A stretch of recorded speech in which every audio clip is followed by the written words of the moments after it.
बाकी जो परिवार है ना, वो तो एक समय अगर 2 बेटे हैं तो दोनों राजनीति में, 3 है तो तीनों राजनीति में, बहुएं भी राजनीति में। लेकिन इनका परिवार ऐसा है जो एक समय एक पीढ़ी में एक ही नेता सक्रिय रहता है, जो अपने आप में एक बहुत खास बात है, बड़ी बात है। जब चौधरी मातूराम और रामजी लाल हुड्डा दोनों थे उसके बाद की बात है। रणबीर हुड्डा सक्रिय रहे अकेले।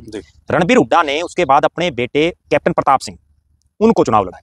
हुड्डा साहब तो बहुत बाद में आए राजनीति में, और वो चुनाव हार गए। वहाँ एक महंत हैं, महंत श्रेयानाथ बोलते थे, वैसे उसको सिरिया बाबा कह देते थे। उसने प्रताप सिंह को चुनाव हरा दिया।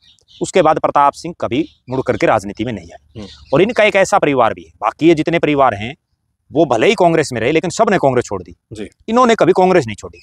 ये भी अपने आप में एक रिकॉर्ड है। उसके बाद रणबीर हुड्डा ने फिर चुनाव लड़ा किलोई से, लेकिन वो हार गए।